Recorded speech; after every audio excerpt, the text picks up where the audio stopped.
곧 2023 지역신문 컨퍼런스 일반 세션 4-1을 시작합니다. 자리에 계신 분들은 핸드폰을 진동으로 바꾸거나 잠시 꺼주시면 고맙겠습니다. 그리고 발표가 끝나면 바로바로 질의응답을 하고 다음 주제로 넘어가고 그렇게 진행하도록 하겠습니다. 궁금하신 분들은 한 개 있으면 메모를 하셨다가 질의를 해주시면 고맙겠습니다.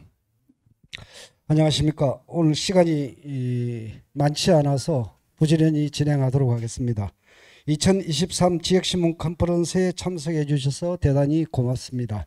저는 일반 세션 4-1의 사회를 맡은 지역신문발전위원회 한관호 부위원장입니다. 인사드립니다. 반갑습니다. 오늘 발표는 지역신문 지역을 기록하다라는 주제로 네 분이 모두 발제를 해 주시겠습니다. 주제가 되게 묵직합니다. 우리 한국 근현대사의 질곡을 다 담고 있어서 이 무거운 것들을 어떻게 풀어낼까 개인적으로 궁금하기도 하고요. 공부도 되는 그런 시간이 될 것 같습니다. 그러면 순서는 매일신문 김윤기님, 강원도민일보 김정호님, 경남도민일보 주성희님, 강원일보 최기영님이 차례로 발제를 하겠습니다. 혹시 안 오신 데는 없지요? 4개 신문사 다 오셨지요? 그럼 먼저 매일신문 나오시겠습니까? 그래요. 예, 반갑습니다. 매일신문에서 하실 주제는 대구 10월 봉인된 역사를 풀다. 아주 무거운 주제입니다. 경청하시고 다음 질의응답 때 뵙겠습니다.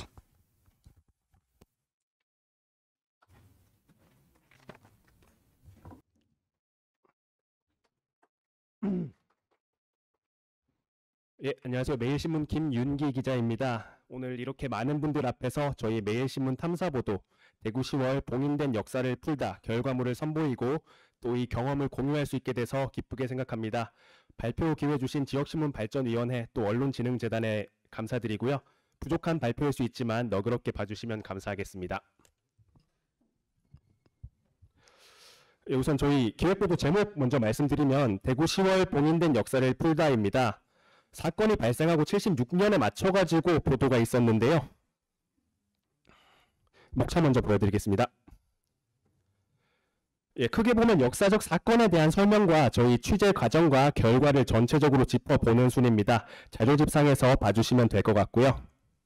우선 대구 10월 사건 설명을 먼저 좀 드려야 할 것 같습니다. 무엇보다 저희 심층 취재로 들어갔던 대구 10월에 대한 기본적인 설명은 역사교과서에서 이제 기술하고 있는 게 보통 이제 한 문단 이내에서 기술되는 정도인데요. 백과사전에서는 보통 대구 10월 사건이라고 해서 1946년 10월 대구에서 시작돼 전국으로 확산된 대규모 시위 운동으로 정의하고 있더라고요. 10월 폭동이라고 부르기도 하고 10월 사건, 10월 사태, 10월 항쟁에 이르기까지 굉장히 다양한 이름으로 불린다는 점 자체가 이 사건이 정말 첨예하게 갈리는 시각을 가지고 있는 부분임을 보여주는 부분이기도 합니다. 예, 지금 보고 계신 슬라이드는 이걸 숫자로 좀 풀어낸 부분인데요. 대구 10월은 사건 직후 7,500명이 수감됐고 30명이 사형 선고를 받았습니다. 또 한국 전쟁 이후에 군경에 의해서 수천 명이 민간인 피살로도 이어졌던 그런 사건입니다. 그리고 그 가족들을 비롯해서 영향을 받은 사람들은 훨씬 더 많다고 봐야 할 겁니다. 또 대구 경북 지역에서 시위에 참여했던 연 인원이 77만 명에 달한다는 연구도 있고요. 연 인원 기준이지만 이건 당시 대구 경북 인구의 24%에 달하는 엄청난 숫자였습니다. 그리고 이게 단순히 대구 경북에만 국한됐던 사건이 아니고요. 그해 12월까지 전국 73개 시군으로 번져나간 전국적이고 자연 발생적인 민중 봉기의 출발점이기도 했습니다. 대단히 큰 사건인 거죠. 예, 다음으로 배경에 대해서 좀 말씀드리겠습니다. 이 단순화시켜서 얘기하자면 1946년 대구 10월 항쟁은 해방 이후에 잠시만요. 예, 해방 이후에 혼란한 사회상 그리고 좌우 대립, 민생고까지 겹치면서 발생한 갈등이 폭발한 사건이었습니다. 우선 독립 이후 만주와 일본에서 돌아온 사람들이 굉장히 많았는데요. 그 당시 대구 인구가 한 2년 새 30% 정도가 늘었다고 합니다. 반면에 당시 미군정 행정 실패로 인해서 쌀값이 폭등했고요. 또 그해 대구 경북에 콜레라가 창궐하면서 4천 명이 넘게 사망했었는데요. 대구라는 도시가 아예 봉쇄가 됐었기 때문에 가뜩이나 나빴던 식량 사정이 얼마나 더 나빠졌을지 어느 정도 짐작하실 수 있을 것 같습니다. 당시에 뭐 돈이 없거나 비싸서 식량을 못 사는 뭐 불만이 생기는 정도가 아니라 식량을 구하는 것 자체가 대단히 어려웠다고 하고요. 이게 어느 정도였냐면 그 당시에 이제 담배를 만들던 전매청 노동자들이 그 원재료인 풀을 먹어서 담배를 제대로 생산할 수가 없을 정도였다고 합니다. 그리고 경북 지역 산간에서는 굶어 죽는 사람도 많이 나왔다고 합니다. 그 다음으로 이제 이 10월이 어떻게 전개됐는지 좀 말씀드리겠습니다. 이런 상황에서 10월 1일 저녁에 대구 시내 중심가에서 대규모 노동운동과 학생운동이 있었고요. 현장에서 경찰이 강압적인 진압에 나서면서 유혈 사태로 이어졌습니다. 철도 노동자 시위 과정에서 사망자가 발생했고 다음날 시위가 걷잡을 수 없이 확산하는 기폭제가 됐습니다. 이 10월 2일 아침부터 학생, 노동자, 일반 시민 각계각층이 거리로 쏟아져 나왔습니다. 과격해진 시위 진압 과정에서 민간인 23명이 희생됐고요. 대구에서 쏟아진 시위대가 경북을 향해서 나가면서 당일 오후부터 빠르게 경북으로 확산했고 양상이 차이는 있습니다만 그해 연말까지 전국 대부분 지역으로 번졌습니다. 또 미군정이 계엄령을 선포하고 시위 자체는 빠르게 진압됐습니다만 실제 희생은 시위가 잦아든 이후에 오히려 더 많았습니다. 사건 관계자에 대한 연좌제가 대단히 극심했고요. 이 주홍 글씨가 새겨진 사람들에게는 한국전쟁 전후까지 적법 절차를 거치지 않은 처형과 학살이 이어졌습니다. 이렇게 엄청난 비극이기도 했고 현대 시민운동이 원류이자 한국사의 한 전환점으로 평가할 만한 역사적 사건인데요. 저희가 다뤘던 사건에 대한 설명은 이 정도로 하고 이제 저희가 취재에 착수한 순간과 그 결과까지 이어서 설명드리겠습니다. 저희 취재 시작은 지난해 7월 회사로 걸려온 전화 한 통에서 시작됐습니다. 당시 구미 독립운동가 최관호 씨의 억울한 죽음에 대한 제보가 들어왔던 건데요. 이분은 물론이고 대구 10월과 관련된 많은 분들이 죽음이 제대로 조명되지 않았다는 얘기였습니다. 이 관련 자료 조사를 이어나갔고 보도의 방향을 잡고 그해 10월 1일 이전에 맞춰서 적시의 결과물이 나올 수 있도록 사회부 차원에서 특별 취재팀을 꾸렸습니다. 그 다음에 저희가 이제 취재 착수하면서 가졌던 문제의식을 좀 말씀드리겠습니다. 제일 큰 주제의식은 바로 침묵하는 희생자들이었습니다. 이 10월 항쟁 이후에 이승만 정권 또 박정희 정권이 들어서면서 이 사건을 제대로 조명할 수 있는 기회가 없었습니다. 이 이승만 정권은 어떻게 보면 이제 그 가해의 주체였던 정권이고 박정희 정권 같은 경우에도 이제 뭐 당연히 이제 반공을 기치로 내걸었던 것도 있지만 박정희 전 대통령의 친형이 이제 박상희 씨인데 이 10월 사건으로 이제 희생되신 분이거든요. 이제 그 당시에 구미에서 시위를 주도하다가 이제 시위를 진압하는 군경에게 10월 6일 날 그 즉결 처분을 받아서 사망했던 부분이 있습니다. 이 부분은 이 정도 정리하고요. 2010년에 한번 그 진실화해 위원회 차원의 조사가 있었고 이때 60명의 희생이 규명되긴 했습니다. 그런데 좀 더 깊이 들여다 보면요, 그 당시 불과 5명만 스스로 이제 진실 규명을 신청하신 분들이었고 나머지 55명은 조사 과정에서 확인된 사람들이었습니다. 이마저도 또 대구하고 이제 주변 일부 시군만 대상으로 조사가 이루어졌기 때문에 대부분의 희생자와 유족들은 여전히 이제 숨을 죽이고 있었다고 저희는 판단했습니다. 또 덧붙이자면 아직까지 유족분들 꼭 언론사에서 접촉하는 게 아니라 유족회 차원이나 또 지역에서 이 10월이 아픔에 공감하고 관련 활동을 해온 예술가분들이 계신데요. 이분들이 접촉을 하더라도 이제 입을 꾹 다물고 계신 분들이 여전히 많은 실정이었습니다. 결국 저희는 희생자들이 침묵하게 만드는 분위기를 깨야 한다고 생각했습니다. 두 번째 문제의식은 이건데요. 그 지금 우측 상단에 보이는 이분이 그때 이제 10월 항쟁에 중학생으로 참가했던 배일천 씨라는 분이거든요. 이분이 연세가 92세 되시거든요. 그래서 이제 당시 상황을 증언할 사람들이 고령으로 점점 더 사라져가는 문제 역시 저희가 대단히 안타까웠던 부분입니다. 당시 상황을 소상하게 기억하는 1세대들은 대부분 사망했고 2세대들도 고령이어서 증언을 할 수 있는 시간이 얼마 남지 않았습니다.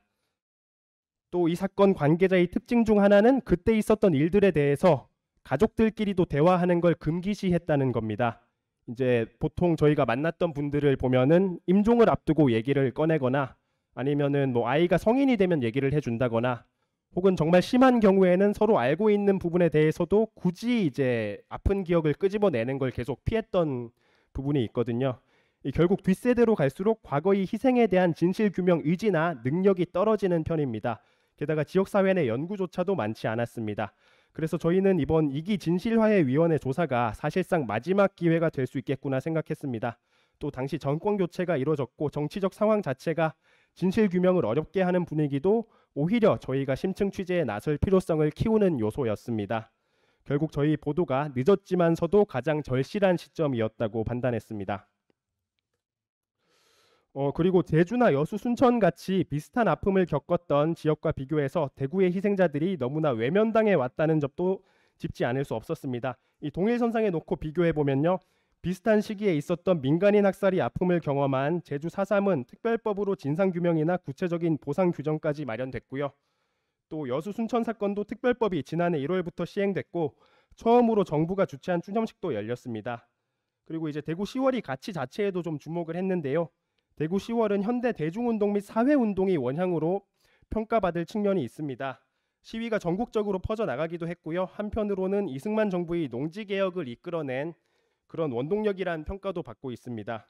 그래서 역사적 재평가의 필요성을 좀 끌어내려고 했고 이런 부분을 확인함으로써 뭐 이게 폭동이냐 항쟁이냐 하는 대결 구도가 아니라 대구 10월을 온전히 평가하고 또 억울한 희생자들과 유족들을 위로할 수 있다면 좋겠다고 생각했습니다. 저희가 취재에 들어가면서 가지고 있었던 목표는 보시는 바와 같습니다.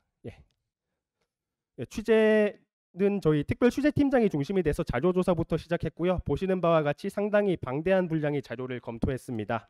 그리고 이후로는 자신들 또 가족들이 이야기를 해줄 분들을 찾아 나섰습니다. 아까 말씀드렸듯이 이분들 중 상당수는 시간이 많이 지났음에도 앞에 나서기를 꺼려할 상황이었지만은 인터뷰를 해주실 것을 설득해 나갔고요. 유족회나 지자체의 도움을 많이 받았습니다. 그래서 저희 특별 취재팀 기자 1명당 4분 정도를 인터뷰했고요. 저희 지금 그 슬라이드 상에 표시된 부분이 저희가 인터뷰한 분들이 사연을 저희 첫날 보도에서 아주 간명하게 정리해 놓은 내용입니다. 그리고 증언자 대부분이 저희가 이제 취재 과정에서 느꼈던 바는 그 고통스러웠던 얘기를 끄집어내는 데 있어서 트라우마 반응이 있었습니다. 이 원활한 인터뷰가 어려우면은 오랜 시간 대화하거나 외적 모습을 포착하는 노력을 했고요. 고령이신 분들은 기억이 한계가 나타나기도 했는데 이런 부분은 연구자의 도움을 받거나 자료를 활용해서 교차 검증에 나섰습니다. 또 자료 중에서는 주요 희생자가 남긴 마지막 편지를 전문가를 통해서 해석하기도 했고요. 그리고 작년에 이제 제주 4.3 항쟁 기념 사업에 10월 유족회가 초청받았는데 여기 저희 기자가 동행 취재를 했습니다. 실질적으로 따지고 보면은 유사한 역사적 아픔을 겪은 제주와 대구가 서로 연대하고 상처를 보듬는 모습, 또 제주의 경우에 역사적 아픔을 지역민들이 힘을 모아서 함께 치유해 나가는 모습을 보여줬는데 대구에서는 어떻게 비슷한 시도를 할 수 있을지 챙겨본 부분입니다. 결과물 말씀드리겠습니다. 저희 그 기획 취재물은 5회로 나눠서 9월 30일부터 10월 24일까지 보도했습니다. 첫날 보도는 9월 30일자 1면 사이드를 제외하고 2면 3면까지 사실상 3개면 전체를 할애했고요. 2회차도 3개 지면이었고 3에서 5회차도 1, 3면에 걸쳐서 심층적으로 다룬 게 특징입니다. 1회차에서는 10월 항쟁에 대한 개괄적인 내용과 그리고 이제 10월 1일과 2일 대구에서 있었던 시위 전개 과정 이런 부분을 주로 담았고요. 2회차에서는 대구 주변 지역 그리고 전국적으로 번져나간 시위 양상과 성격을 담았습니다. 3회차에서는 당시 사회 경제적 배경을 집중적으로 다루면서 역사적 재평가의 필요성을 얘기하는 부분이었고요. 4회차에서는 한국전쟁 발발 이후까지 이어진 연좌제와 보복의 흐름을 다뤘습니다. 그리고 마지막으로 5회차에서는 세상을 떠나는 당사자들과 유족들이 사연과 함께 마지막 골든타임을 지키자는 목소리를 냈습니다. 결과적으로 이렇게 사안에 대해서 알리고 독자들이 자연스럽게 역사적 사실에 대해 인식하고 또 유족들이 지역사회의 관심과 환기된 여론 속에서 진실규명을 신청할 수 있도록 하는 데 초점을 맞췄습니다. 이 과정에서 굉장히 가슴 아픈 사연을 품은 분들을 적재적소에 배치해서 호소력을 높이려는 시도도 했는데요. 이 상당히 흡인력이 있는 얘기들이라서 이건 자료 뒷부분에 저희 기사를 한번 봐주시면 좋을 것 같습니다. 짧게 말씀드리자면 이제 1회차에는 연좌제로 가족 5명을 잃고 한평생 빨갱이 꼬리표를 달고 살아왔다는 최영진 씨 사연을 담았고요. 그리고 2회차에는 영천에서 집안에서 12명이 희생된 황보희 씨 얘기를 담았습니다. 그리고 그 3회차에는 구미 독립운동가 최관호 선생의 얘기를 담았는데요. 지금 여기 사진 보이시는 분이 제보자 최세호 씨인데요. 최관호 선생은 당시 이제 구미에서 그 성난 군중들을 소요 사태를 진정시키는 역할을 했는데 오히려 시위 주동자로 몰려가지고 재판 없이 즉결 처분으로 끌려간 다음 날에 목숨을 잃었습니다. 그 다음 날 처형이 이루어진 당일날 그 당시 이제 장택상 수도 경찰청장 명의로 최 선생을 석방하라는 전보가 내려왔는데 이미 1시간이 지난 상태였습니다. 네, 그 사연들이 많은데 예, 이건 이 정도로 넘어가겠습니다. 그리고 저희가 또 했던 시도 중 하나는 지면을 넘어서서 최대한 많은 독자들한테 저희 그 결과물을 보여드리고자 했던 부분입니다. 이 5건의 주요 인터뷰는 이렇게 동영상으로 만들어서 네이버나 유튜브에 업로드했고요. 기사는 또 회사 차원에서 온라인상에서 전진 배치했습니다. 실제로 조회수도 첫 회 기사는 주간 많이 본 기사 1위를 기록했을 정도로 잘 나온 편이었습니다. 또 매일신문 홈페이지 상에도 별도의 배너를 만들어서 기사들을 모아뒀고요. 시간이 지난 후에도 관련 기사를 편하게 찾아볼 수 있도록 했습니다. 후속 보도도 이렇게 계속 이어왔습니다. 여기 보시는 이용수 할머니도 현재 10월 유족회 활동을 하고 계신데요. 오빠분이 한국전쟁 전후에 희생되셨다고 하고 저희가 처음 조명한 사례였습니다. 또 이 후속 보도에서는 특히 지자체 차원의 후속 그 대처, 실질적인 지원책 마련을 많이 주문하려고 한 게 특징입니다. 성과와 반향을 조금 짚어보자면 그동안 10월 사건을 다룬 기사가 저희가 처음은 물론 아니었습니다. 다만 10월 항쟁의 재평가를 위한 심층 취재는 거의 찾아볼 수 없었다는 점에서 이번 기획 취재 의미를 찾아볼 수 있을 것 같고요. 이 5편까지 시리즈뿐만 아니라 후속 기자로 저 현재까지도 계속 문제 제기를 하고 있는 부분 그리고 이제 계속 관심을 유도하고 있는 부분에서 의미를 좀 부여할 수 있을 것 같습니다. 또 최무학 씨 가족사라든가 이런 부분도 저희가 최초로 보도한 부분이었고요. 유해 발굴에 정부가 나섰다는 단독 보도도 있었습니다. 그리고 시민사회에서도 많은 관심을 표현해 주셨는데요. 전교조 대구지부에서는 정작 대구 시민이 이 사안에 대해서 모른다면서 관심을 촉구하고 나서기도 했습니다. 또 무엇보다 유족회 차원에서 다른 곳도 아닌 매일신문이 이런 보도에 나섰다는 데 대해서 상당히 놀라워하시면서도 더 의미가 깊다고 여기시는 모습이었습니다. 아무래도 저희 신문 논조가 오른쪽 편에 있는 걸로 인식이 되다 보니까 말하자면 생각지도 못했던 곳에서 이 보도에 나선 거죠. 그래서 반대로 얘기하자면 그런 매체에서 희생자의 관점을 가지고 이야기를 풀어나가다 보니 다른 곳에서 얘기하는 것보다 더 진정성이 느껴지고 설득력이 있고 또 목소리에 힘이 실렸다고 얘기할 수 있을 것 같습니다. 지역사회에서의 피드백도 많이 받았습니다. 이 중에서는 좌익폭동을 미화한다, 원색적인 비난도 많았습니다. 또 대구 10월이 양면성이 있는 사건이기 때문에 이런 평가가 잘못됐다고 말할 수 없는 부분이기도 합니다. 다만 저희는 지역 여론 지형이 워낙 기울어져 있던 상황에서 희생자들의 입장에 무게중심을 두고 사건을 짚는 게 필요하다고 봤습니다. 또 반대로 이념이 문제가 아니라 국가 권력에 의한 민간인 학살이라는 것은 부인할 수 없는 사실이기도 했습니다. 일종의 언더도그마일 수도 있지만 그 와중에도 객관성을 잃지 않으려고 노력했다고 생각합니다. 반대로 저희가 기대했던 대로 아픔에 공감하고 응원하는 반응도 많았습니다. 회사 내부적으로나 독자위원회에서 칭찬이 많았고요. 지금 여기 보시는 그 사진 같은 경우에는 저희가 보도 직후에 대구에서 이제 희생자 추모제가 있었는데 그때 이제 유족분이 오셔가지고 저희가 이제 썼던 기사를 보고 계신 모습이었거든요. 예, 이것도 굉장히 기억에 남는 순간이어서 한번 담아봤습니다. 그리고 또 저희 보도 이후에 연말까지 이어진 진실화해위원회 피해 접수 기간에 희생자 유족 100여 명이 진상규명을 추가로 신청한 것도 꼭 저희 보도 때문은 아니겠지만 성과 중 하나였다고 생각합니다. 또 이런 수상의 기쁨도 있었고요. 마지막으로 한계와 과제를 조금 짚어보자면은 저희는 국회 차원의 특별법 입법 움직임이나 지자체 차원의 진일보한 지원책을 이끌어내는 데 이제 목표를 뒀는데 이 부분에 있어서는 당초 기대한 만큼의 성과를 내지는 못했던 것 같습니다.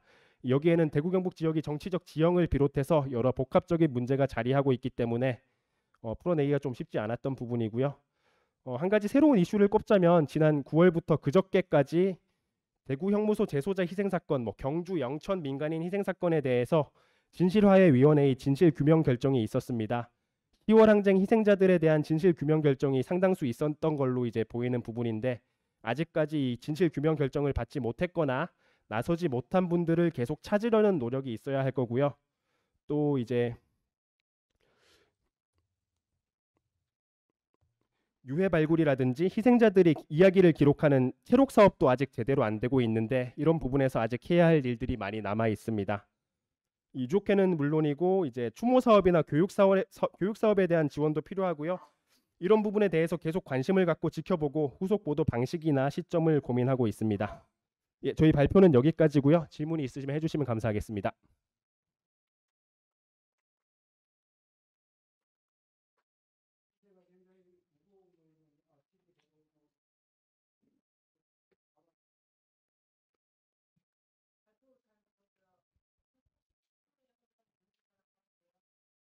네. 요약본을 업로드했다라는 건 유튜브 이런 데다 업로드하신 건가요? 예, 유튜브와 네이버 동영상 플랫폼에 업로드했습니다. 네, 그래서 이런 게 혹시 추후에 나중에 컨텐츠를 뭐 책이라던가 뭐 좀 추후에 다른 컨텐츠 계획이 좀 있으신지 궁금해서 질의합니다. 일단 지금까지 저희가 이제 취재한 부분은 대부분 이미 이제 기사라든지 동영상으로 소화를 한 상태고요. 저희는 이제 후속 보도 방식이라든지 시점에 대해 고민을 하고 있는데요. 우선은 아까도 말씀드렸듯이 지금 진실화해위원회 차원에서 진실 규명 결정이 상당 부분 나왔기 때문에 이제 진실 규명 결정을 받으신 분들 또 받지 못한 분들에 대한 사연을 조금 담을 수 있을 것 같고요. 그리고 이제 그 희생자분들이 아까도 말씀드렸듯이 이제 1세대는 연세가 굉장히 많으시고 하다 보니까 체록 사업이 굉장히 시급한 상황입니다. 그 부분에 있어 가지고 저희 신문사가 할 수 있는 일이 있을지 뭐 기사 같은 형태든 그렇지 않은 형태든 그 부분도 저희가 조금 가능성을 열어두고 있습니다.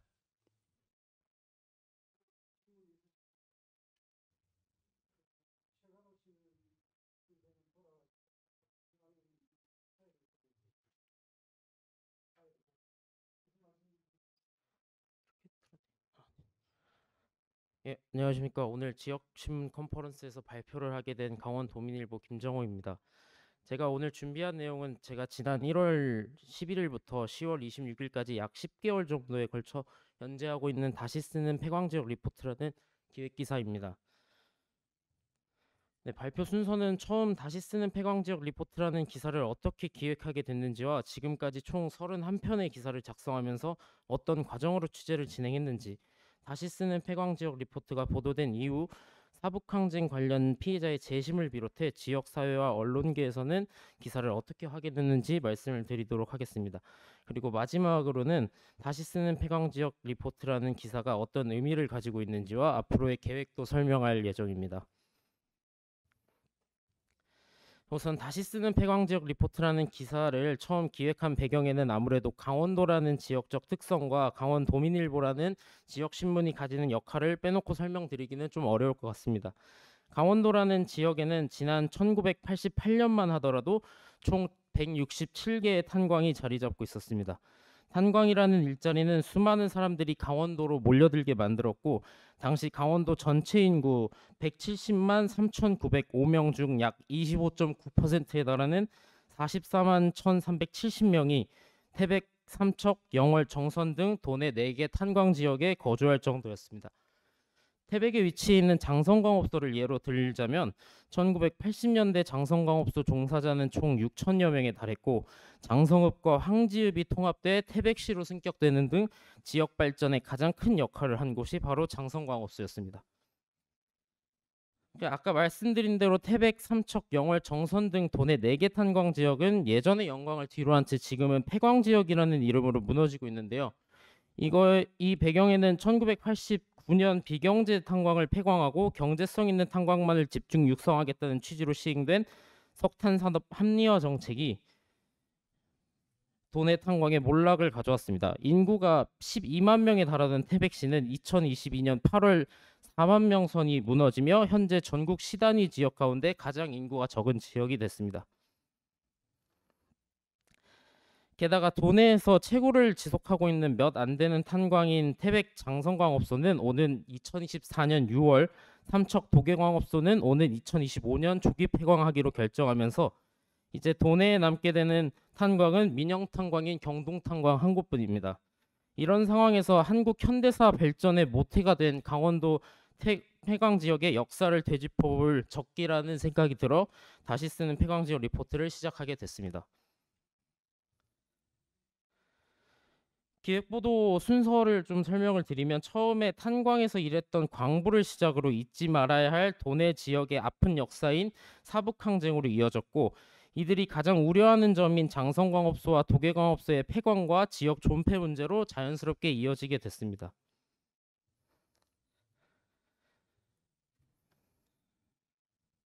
네, 우선적으로 이제 이 취재를 진행하기 위해서는 당시 탄광에서 일했던 광부나 그들의 가족들을 수소문하는 것이 가장 중요한 일이었는데요.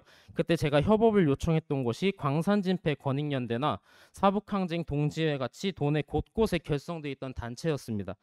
도내에는 워낙 많은 분들이 탄광과 관련돼 살아오셨기 때문에 여러 단체가 결성될 수 있었고, 이런 단체를 통해서 약 43명에 달하는 광부와 가족들을 인터뷰할 수 있었습니다.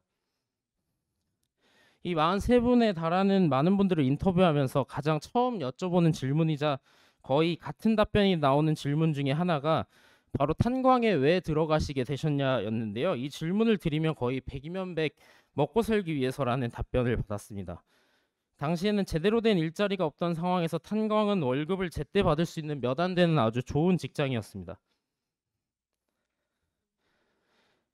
하지만 그만큼 곳곳에 위험도 도사리고 있는 곳이기도 했는데요. 1979년 4월 한백광업소 자미갱에서는 폭발 사고가 발생해 26명이 사망하고 38명이 부상을 당하는 사고가 있었습니다. 이처럼 탄광에는 크고 작은 사고가 끊이지 않았고, 탄광을 그만두더라도 진폐증과 만성 폐쇄성 폐질환은 광부들 끝까지 괴롭혔고 지금도 괴롭히고 있습니다. 지난해 기준으로 봤을 때 도내 5,272명의 진폐재해자 중 72.9%에 달하는 3,799명이 폐광 지역에 거주하고 있는 것으로 집계된 것처럼 탄광과 진폐증은 뗄래야 뗄 수 없는 악연으로 연결되어 있는 걸 볼 수 있습니다. 이제 광부들의 시련은 여기서 끝나지 않았는데요. 석탄 합리화 산업 정책으로 인해 하루아침에 일자리를 잃게 된 광부들은 어쩔 수 없이 정들었던 지역을 떠나 다른 곳으로 이주해야만 했습니다. 그때 광부들이 가장 많이 이주한 곳이 경기도 안산인데요. 당시에 반월 국가산업단지와 시와 국가산업단지가 있던 안산은 일자리를 찾아 지역을 떠난 광부들이 정착할 수 있는 아주 좋은 곳이었습니다. 이렇게 안산에 거주하고 있는 강원 도민은 약 17만 명 정도로 추정이 되고요. 이들은 제안산 강원 도민회라는 단체를 구성해 아직도 고향을 그리워하고 고향과 함께하는 여러 활동을 진행하고 있습니다. 이처럼 다시 쓰는 폐광지역 리포트는 취재를 통해 대한민국 산업 주역에서 실향민이자 진폐재해자가 된 광부들의 삶을 재조명하는 계기를 마련했습니다.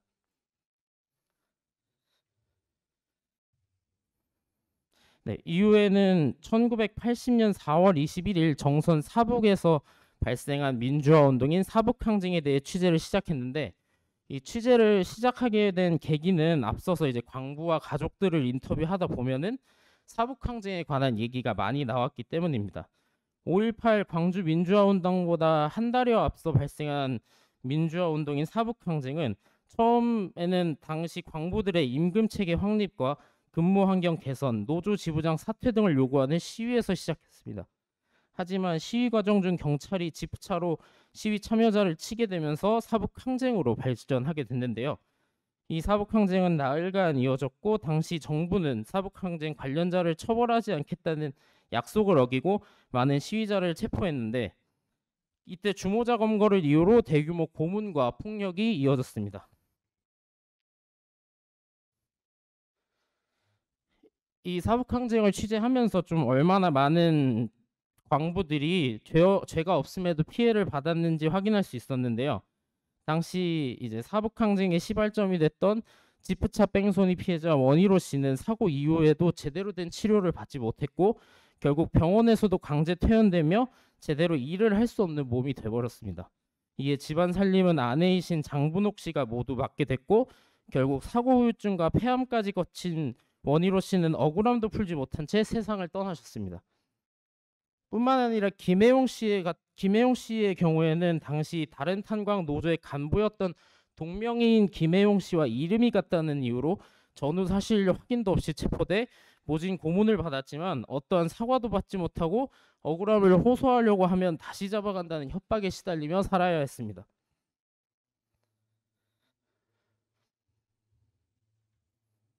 이처럼 당시 계엄수사단에 불법 연행되거나 구금된 광부와 가족은 약 200여 명인 것으로 확인됐고요. 이 중에 81명이 계엄법 위반 혐의 등으로 구속돼 28명이 실형을 선고받았습니다.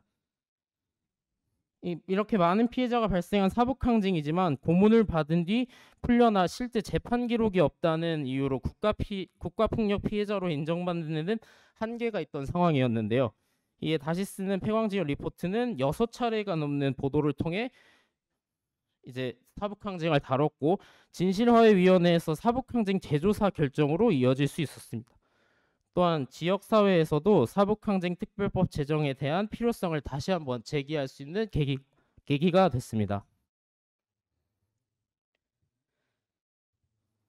이후에는 앞서 말씀드린 것처럼 태백 장성광업소와 삼척 동해광업소의 폐광과 지역사회의 존폐에 대한 내용을 취재하게 됐는데 도내 폐광 지역 대부분의 가장 큰 문제는 탄광 산업이 지역 유일한 산업이었기 때문에 대체 산업이 전혀 없다는 것이었습니다. 이에 1995년 폐광 지역 개발에 관한 특별법이 제정됐고 이후에도 3차례나 연장됐지만 인구 유출과 지역 쇠락을 막기에는 역부족이었습니다. 현재 태백 장성광업소 폐광까지 남은 시간이 1년도 안 남은 상황에서 폐광 지역의 존립을 위한 대책이 필요하다는 지역 주민의 목소리를 전달할 수 있는 보도를 준비하기도 했습니다.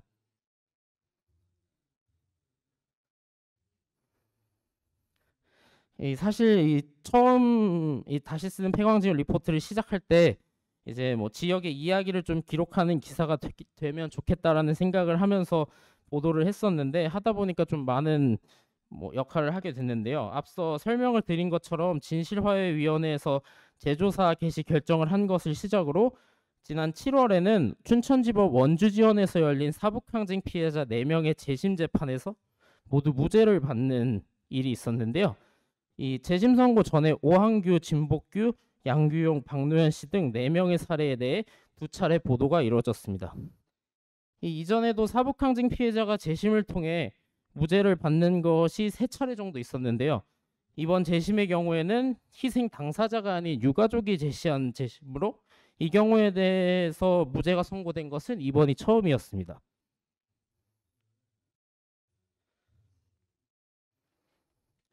지역사회랑 언론에서도 다시 쓰는 폐광지역에 대한 호응이 있었는데요. 지난 4월 제8회 진폐제의 날 기념행사에서 진폐제의 현실을 조명한 공로로 제가 이제 감사패를 받기도 했고 지난 9월 한국기자협회에서 진행한 인터뷰가 나가기도 했었습니다.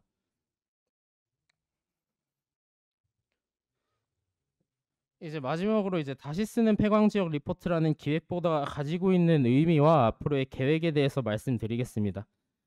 다시 쓰는 폐광지역 리포트는 단순히 산업역군으로 대한민국의 현대사를 이끈 광부들의 과거만을 조명하는 것이 아닌 이들이 이후에 어떤 삶을 살고 있는지에 더욱 초점을 맞춘 보도였습니다.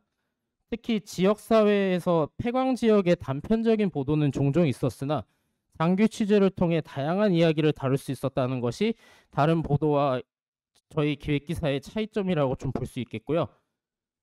특히 언론이 그동안 제대로 조명하지 않아서 억울함을 풀지 못하고 세상을 떠난 피해자가 많았던 사북항쟁을 좀 연속적으로 보도하면서 피해자들의 억울함을 조금이나마 해소할 수 있는 역할을 하기도 했습니다.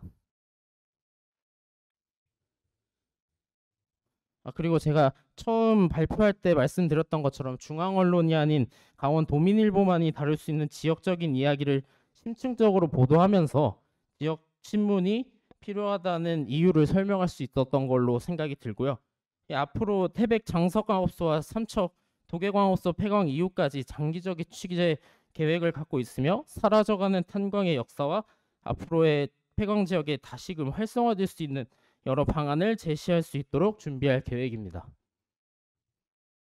네, 이 준비한 발표 여기까지 하겠습니다. 감사합니다. 자리에 그대로 계시고 질문을 받겠습니다. 앞에 발제하고 시차가 한 80년 5월 항쟁 이전이니까 4월 달에 일어난 사북 항쟁이 4월이었죠. 예, 맞습니다. 예. 그 근현대사가 쭉 지금 연결돼서 가는 것 같습니다. 오늘 발제를 들으면서 그 안도현 시인의 연탄 한 장이라는 시가 생각나고 진재훈 사진 작가의 그 광부 사진이 계속 그 머리를 스쳐갔습니다.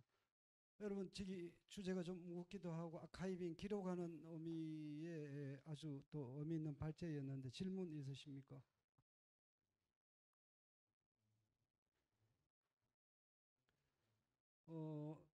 앞으로 아까 과제가 어떤 게 남았다고 하셨지요? 제가 이제 어쨌든 이제 내년과 내후년에 걸쳐서 돈에 남아 있는 석탄공사 폐광이 진행될 예정인데 이제 폐광 이후의 지역 사회의 상황과 그다음에 앞으로 강원 도내 폐광 지역이 좀 어떻게 하면 활성화될 수 있는지에 대한 대안을 조금 제시할 수 있는 기획을 좀 준비를 하고 있습니다. 기후 위기나 이런 것과 관련해서 또 다른 취재를 이어가셨으면 좋겠습니다. 네, 알겠습니다. 질문 없으면 이상 발제를 있습니까? 네. 네, 안녕하세요. 발표 잘 들었습니다. 매일신문의 구민수 기자라고 하는데요. 이 프로젝트를 혼자 다 하시는 겁니까? 회사에서 이 역할만 주시는 건지 좀 궁금합니다. 그런 건 아니지만 제가 이 폐광 지역 리포트 같은 경우에는 저 혼자 진행하고 있습니다. 본인이 하겠다 발제를 해서 계속 쭉 이어가는 건가요? 처음에 이제 준비할 때는 어쨌든 회사에서도 이런 보도가 좀 있었으면 좋겠다라는 말씀을 하셔가지고 제가 이제 좀 어떤 식으로 준비할 수 있을까 생각을 해서 지금까지 진행하고 있습니다. 뭐 다른 출입처는 없고 이것만 쭉 하시는 건지? 저 다른 출처도 있습니다. 하면서 그러면 예, 이걸 맞습니다. 계속 가웬일처럼 계속 반복을 하시는 건가요? 예, 제가 보통 뭐 일주일에 한 번이나 이제 2주일에 한 번씩 기획 기사를 준비하고 있어서요. 이제 다른 일도 하면서 이제 그 뭐 틈틈이 취재할 수 있을 때 취재를 진행을 같이 하고 있습니다. 말씀 감사합니다. 또 다른 질문 있습니까? 예, 수고하신 우리 기자님께 박수 부탁드립니다.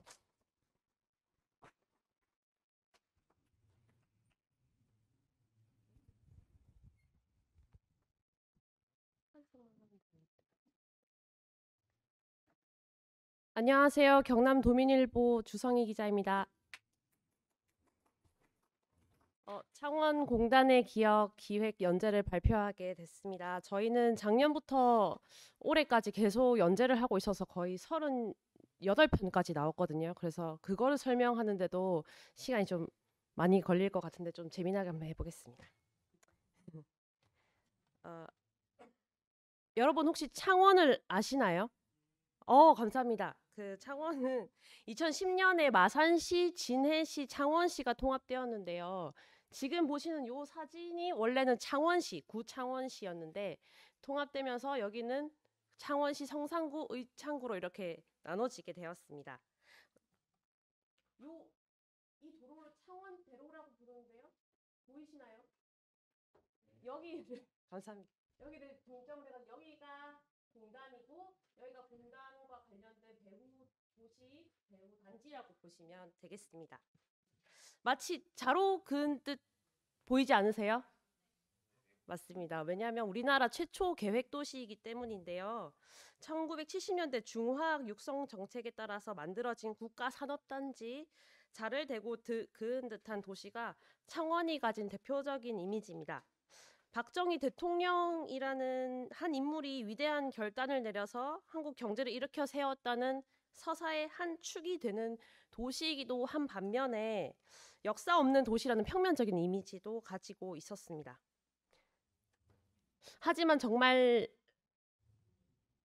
정말로 역사가 없었을까요? 경남도민일보가 기획한 창원공단의 기억은 통합 전 창원의 상징인 산업단지 즉 창원공단이죠. 그것을 중심으로 지역 역사를 다시 쓰고자 했습니다. 풍성하고 입체적인 역사는 지역 공동체의 정체성을 형성하는 데 큰 역할을 하는데요. 내년은 공단 공단이 조성된 지 50주년이 되는 해인데 학계나 지자체에서 이런 역사를 형성하는 데 나서지 않는 것을 보고 지역 언론이 할 수 있는 일이라고 해서 취재를 하게 되었습니다. 이창우 강창구 기자가 지난해 7월 11일부터 11월 15일까지 시즌 1을 총 20편을 통해서 게재했고요. 저랑 그 경제부에 있는 안지산 기자가 시즌 2를 올해 6월 13일부터 연재하고 있는데 11월 13일이 이제 시즌 2의 마지막 연재가 될 것 같습니다. 제가 다음 주에 또 19회 쓰러 가야 되거든요. 네. 공단의 기억 주요 취재원은 평범한 시민들이었습니다. 공단 조성을 할 때 삶터를 잃었던 원주민이나 타 지역에서 공단으로 일하러 온 이주민 등 공단과 각자 다른 관계가 맺었던 사람들 이야기를 직접 찾아가서 들었습니다. 한 분을 섭외하면 그분이 또 다른 한 분을 섭외해주고 꼬리를 무는 섭외가 있었는데요. 그 취재원들이 또 큰 관계망을 형성한 거라고 또 생각할 수 있었습니다. 또 1970년대 자료는 지역 향토 사진 작가와 문인분들이 당시 기록을 잘 보존하고 있으셔서 역사를 재구성할 때 큰 자양분이 되었습니다. 박정희 대통령이 내려다봤을 공단 조성 전 창원 모습입니다. 아마 허허 벌판으로 보였을 텐데요. 하지만 과연 벌판만 있었을까요? 기획의 포문은 창원 공단이라는 빛에 가려진 그림자, 즉 공단을 조성하는 과정에서 있었던 폭력의 역사부터 시작했습니다. 공단을 설립하기 전에 이곳에는 분명히 사람이 살고 있었습니다. 수십 개의 자연 마을이 있었고 사람들은 포도밭과 논밭을 일구어서 먹고 살고 있었죠. 마을마다 집성촌이 있었고 대표적인 마을마다 집성촌이 이루고 살고 있었습니다. 그 대표적인 자연 마을 몇 곳을 꼽아서 사람들의 기억 안에 있었던 풍경을 기사로 다시 끄집어내게 된 것입니다. 그러면 1974년에 국가가 창원을 공단으로 만들겠다고 선언했을 때 원주민들은 어떻게 되는 거였을까요? 집과 논밭을 헐값에 수용당했습니다. 저항도 반발도 물론 있었는데요. 중장비에 지금 사진을 보시면 중장비에 흙을 던지고 있는 원주민들 모습 보실 수 있습니다. 행정기관에 가서 오물을 뿌리면서까지 시위를 하셨는데요. 당시 유신 헌법 선포 직후였기 때문에 경찰서에 잡혀갔다가 서역서를 써서 풀려나기도 했고요. 결국에는 중장비가 논밭을 갈아엎어 버려서 더 이상 저항할 수 있는 방법조차 없었던 원주민들의 이야기를 들어보았습니다. 오른쪽은 그 예전 창원에서 살시던 원주민 고영조 작가가 쓴 귀현리 시의 일부입니다. 이런 시구들이 그 문학 작품이 여러 개가 있어서 시즌 1에서는 그 기사에 문학 작품을 싣기도 했었는데요. 이창우 강창구 기자가 고영조 작가님을 직접 만나서 이야기를 들어보았었습니다. 수용당한 토지에는 선영, 그러니까 조상님 무덤도 같이 있었는데요. 그것도 같이 파헤쳐졌고 후손들은 화장하고 인근 바다에 그거를 뿌릴 수밖에 없었다고 합니다. 중장비가 밀어버린 집을 우리 영혼이 흘리는 피 같다라고 표현한 문학 작품도 아직 남아 있습니다. 창원공단이 산업화의 상징이면서 산업 발전 과정에서 농촌을 어떻게 희생시켰는지, 공동체가 어떻게 파괴됐는지 보여주는 실증적인 사례라고 판단했습니다. 원주민들은 공단 건너편 배후도시에 이렇게 집단 이주 조치되었는데요. 땅을 판 돈으로는 예전처럼 집을 짓고 살 수가 없어서 수년에 걸려서 집을 지은 분들도 있고 이주 조치를 겪는 아픔이 상당했다고 합니다. 평생 해온 게 농사인데 갑자기 논밭이 없어졌고 기술이 없으니까 공단에서 일자리를 구할 수도 없는 그런 난감한 상황에 처해 계신 분들도 많으셨습니다. 그래서 노동자들 공단에 일하시는 노동자분들이 여기에 살게 되면서 월세를 받아서 생활을 연명하는 분들도 많으셨습니다. 이분들은 현재도 이주단지에 계속 살고 있지만 어딘가에 지난 세월 동안 생긴 서러움을 털어놓지도 못하고 노령화가 되고 있었습니다. 창원이라는 도시가 오늘에 이르르는데 희생으로 이바지했다고 생각하지만 사정을 아는 사람들이 그렇게 많지는 않았거든요. 이들의 기억을 공공의 기억으로 승화시킨 최초의 사례라는데 창원공단의 기억이 의미 있다고 할 수 있겠습니다. 물론 뿌리를 내린 분들도 계셨습니다. 전국 각지에서 모여든 이주민 분들이 계셨거든요. 그동안 창원공단 발전서사는 경제 성장의 지표나 공장 가동수 등 숫자로 설명되는 일이 많았는데요. 그 숫자보단 빈자리를 채운 사람들이 어떤 삶의 궤적을 그렸는지를 추적해 보았습니다. 가령 머리는 좋은데 집이 가난해서 이들의 학교를 가는 것이 좀 어려운 분들, 학비 무료에 취업이 보장된 기계공고로 진학을 한 분들이 굉장히 많았고요. 그래서 전국의 기계공고 졸업생들이 창원공단은 뭐 거의 다 모였다, 좀 과장을 섞으면 그런 이야기도 있었습니다. 공고 졸업생이 아닌 분들도 일단은 취업을 해가지고 한백 직업훈련에서 공부를 계속해서 기술자로 재탄생하시기도 하셨어요. 노동자들은 삼터를 꾸렸습니다. 옆 도시 마산 자유무역지구는 여공들이 많고 창원공단에는 남자 노동자들이 많았는데 그렇게 두 부류가 이렇게 재밌게 노시고 또 연애도 하시고 또 결혼까지 하고 그렇게 하셨다고 해요. 그래서 이렇게 구형 아파트의 평수도 늘려가면서 현관문을 터놓고 동료이자 이웃으로도 각자 잘 지내면서 뿌리를 내리고 삼터를 꾸려 나가셨는데요. 그렇게 생활했던 이야기들도 소소하게 들을 수 있었습니다. 그리고 배움이 아쉬워서 야간 대학에 다니면서 학위를 따거나 기술에 정진해서 중소기업 경영자가 되시기도 하셨어요. 또 없어진 고향을 그리며 문학으로 그 흔적을 남긴 분들이 계셔서 지금 이 오른쪽에 있는 분은 그 시인이십니다. 창원공단을 발전시켜온 것은 노동자들의 몫이 절반이라고 생각했습니다. 창원공단 내 뼈아픈 역사가 참 많은데요. 구로공단에서 위장 취업했던 대학생들이 구로공단 말고 창원공단에 많이 와서 또 위장 취업을 하기도 했었고 그 이후로도 지금도 노동운동을 하시는 분들도 계시 정도로 1980년대 노동자 투쟁이 아주 거세게 일어났었습니다. 그거는 2000년대 초반에서도 멈추지 않아서 여러분 배달호 열사님 아실지 모르겠습니다. 두산중공업 노동자셨는데요. 열악한 노동 환경하고 막대한 손해배상 청구 금액 등에 항의하다 분신하신 분입니다. 그런 분들 곁에서 동지로 있었던 분들의 이야기를 들으면서 공단을 형성하는데 노동자들이 얼마나 중요한 역할을 했는지도 한번 되새겨 보았습니다. 이 시인분 성함을 말씀 못 드렸는데 김규동 시인님인데요. 그 김규동 시인님은 창원을 보면서 내 인생의 활주로였다라고도 표현을 하셔서 명과 암이 굉장히 뚜렷하게 있는 창원공단의 모습을 저희 볼 수 있었습니다. 원주민들이 비운 공간에 어떤 변화가 있었는지 추적을 해보았는데요. 지금의 LG전자 창원 2공장, 저희는 스마트 공장이라고도 흔히 부르는데요.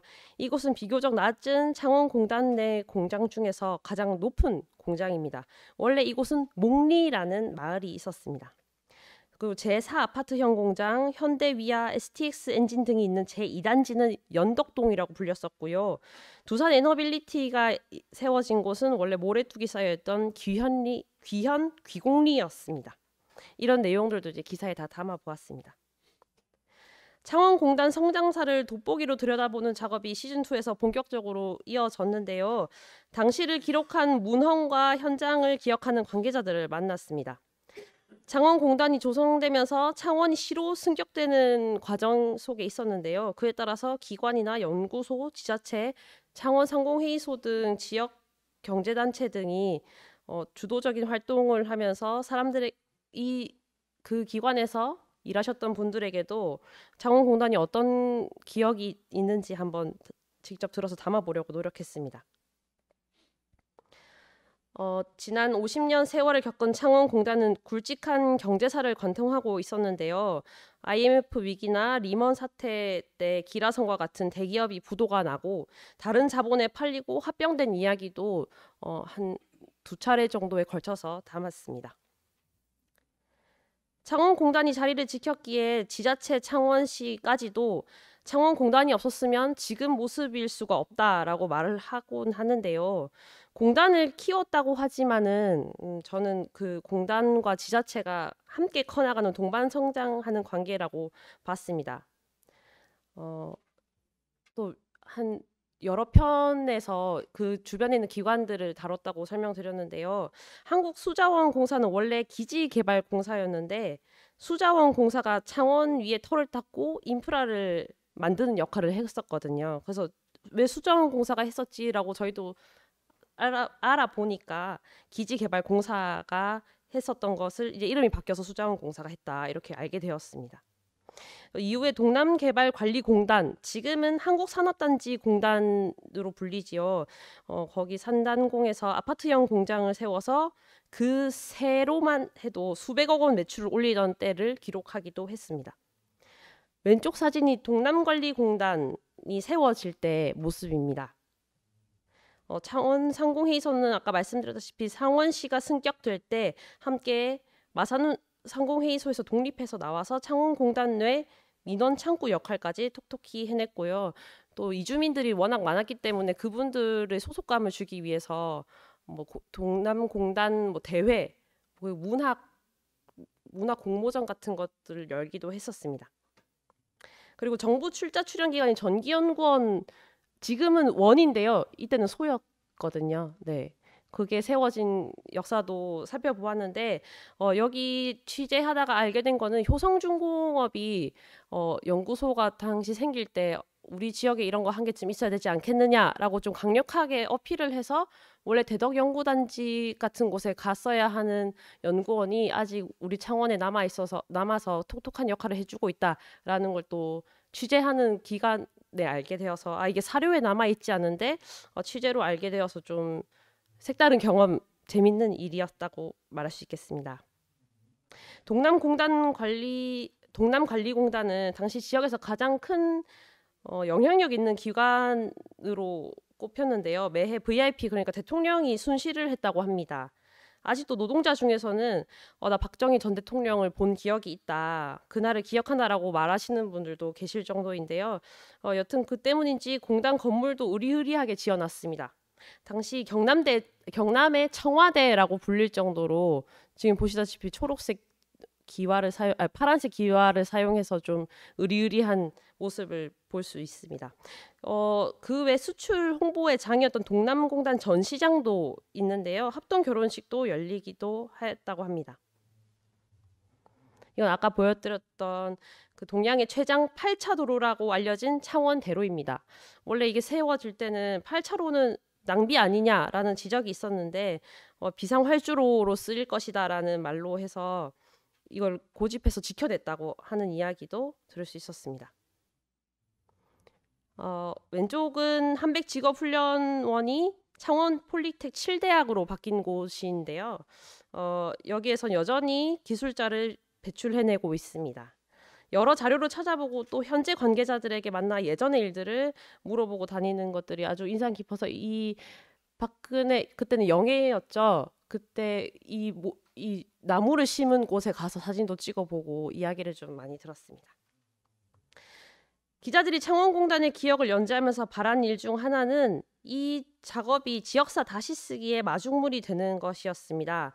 원주민의 희생과 이주민의 정착을 다룬 부분은 현재 창원공단의 기억으로 출간했습니다. 네, 지난해 시즌 1은 책으로 다 엮었습니다. 원주민들이 원래 살던 삼터에서 세운 유허비 60곳을 직접 찍어서 부록에 실은 이유도 누군가에게 활용되길 바라는 마음에서였는데요. 실제로 경남 거제 지역 산업화 이전 원주민들의 이야기를 다룬 학위 논문에도 창원공단의 기억이 인용된 바 있습니다. 저자가 논문을 이렇게 보내주었는데요. 시즌 1의 취재와 보도를 맡았던 강창구 이창우 기자가 특히나 뿌듯해했다고 합니다.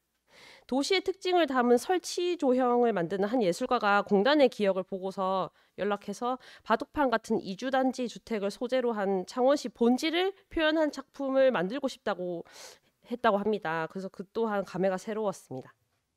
공단 50주년을 맞아서 지자체가 창원공단의 입체적인 역사를 기억하고 있는 많은 사람들의 구술 체력에 앞장서야 된다고 생각합니다. 네, 이상으로 발표를 마치도록 하겠습니다. 감사합니다. 혹시 질문이 있으실까요?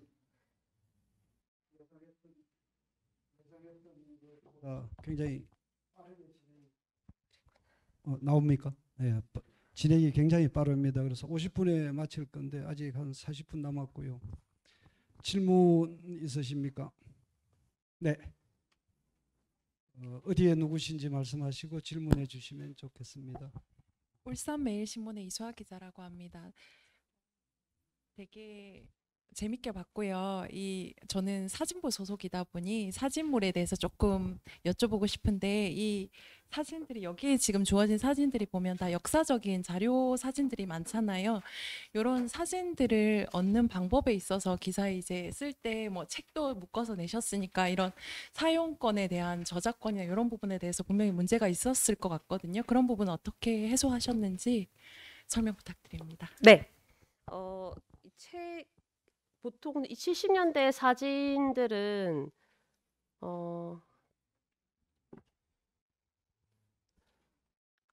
아까 이제 그 중장비에서 이제 막 던지고 했던 거는 양회광 선생님이라고 그 향토 박물관을 운영하시는 관장님이 계신데, 그 선생님께서 저희가 이런 기획을 준비한다고 하니까 자기 자료를 써도 된다라고 해주신 덕분에 좀 문제가 쉽게 해결된 케이스고요. 그리고 다음에 사진들은 이제 다들 출처가 있는 곳에다가 이제 직접 얻는 방식으로 해서 저작권 문제는 거의 없었던 걸로 맞죠? 네, 그렇게 알고 있습니다. 그 역사기록관에서 사진은 좀 찾아보셨나요? 경남 역사기록관. 네네. 강창구 기자가 여기 나와 있어서 대신 답해 줄 겁니다. 제가 시즌 1 때 참가해가지고 못돼서 설명드리면, 양해강 선생님이란 분 지역 사회에서 이런 분이 계실까 싶은 분입니다. 그러니까 공무원 출신이신데 그 취미로 이제 사진을 시작하셔가지고 거의 지금 70대이신데 계속 이제 어떤 창원의 역사적인 이벤트 같은 게 생기면 이제 가서 찍으시는 분이거든요. 그리고 뭐 그렇게 해서 뭐 수익이 되는 부분도 있지만 뭐 거의 그냥 개인적으로 자발적으로 하시고, 집에 그냥 외장하드 수준이 아니라 그 나스라고 하는 막 서버 비슷한 걸 구축을 해가지고 거기다가 엄청나게 사실 많이 가진 분이. 그래서 사실은 좀 그 바이라인도 좀 다양하게 할 겸 다른 데서 좀 추천 나왔으면 좋겠는데, 이분이 너무 절대적인 자료의 어떤 그걸 가지고 계셔가지고 그냥 이제 달라고 하면 또 이제 그거를 이 노령에 그걸 이끄시고 이제 또 찾아가지고, 워낙 자료가 많기 때문에 그냥 검색해서 나오지 않는다고 하더라고요. 그리고 또 70년대 같은 경우에는 디지털화도 안 돼 있기 때문에 직접 또 이제 필름을 이렇게 해가지고 주시고 해서 저희 뭐 비교적 손쉽게 좀 방대한 자료가 얻을 수 있었던 것 같습니다. 제가 예, 질문 또 있습니다. 예, 추가 질문 받겠습니다. 예, 아니요, 저 2개 해도 됩니다. 네. 아니, 이 기사를 가지고 책을 엮으신 것 같아가지고 여기 잠깐 검색해봤는데, 이 책을 뭐 어떤 식으로 엮으신, 기사가 나간 순서대로 해서 뭐 이런 식으로 해서 엮었는지, 기사 그 원문 그대로 가져와서 엮으셨는지, 아니면 조금 방식을, 안에 책을 못 봐가지고 좀 네네. 궁금해가지고 책에 대해서도 조금 얘기해 주시면 좋을 것 같습니다. 네, 일단 제가 간단하게 말씀드리면은 기사 순서대로 나왔고요. 뒤에는 유허비를 찍은 거를 이제 다 설명하고 부록을 참고해서 나중에 한번 보여드릴까요? 네. 혹시 설명해 네. 예, 뭐 당연히 이제 재편집을 해가지고 다시 쓰고 이렇게 하면 좋은데, 저희 지금 오늘 저 컴퓨터 참가하신 저희 그 가야 관련해서 최석한, 저희 회사 최석한 선배 같은 경우에는 책을 새로 다시 썼습니다. 근데 저희 같은 경우에는 이제 좀 여유가 없어서인지 그렇게 돼서 이제 그냥 정리해서 이제 담는 수준으로 했지만, 아까 말씀하신 대로 이제 유업이 부분이 또 굉장히 많거든요. 그게 뭐 행정 쪽에서 자료를 가지고 있다면 가지고 있는데, 또 이게 저희처럼 그걸 갖다 이제 그 내용을 전부 다 타이핑을 해서 놓고 그 사진을 찍어 놓지는 않았습니다. 그래서 이제 저희가 이거는 뭐 기사는 아니고 이제 책에 별도 부록으로 그거를 거의 그것만 해도 한 50, 60페이지 정도 되는 정도로 해가지고 책에 넣어서 그리고 또 이제 양회관 선생님 아까 제가 말씀드렸는데 사실 워낙 많으시기 때문에 그 기사에 실릴 수 없는 부분까지 전부 다 집어넣고 해서 예 그렇게 해서 하니까 거의 300페이지 가까운 정도의 내용이 나왔습니다.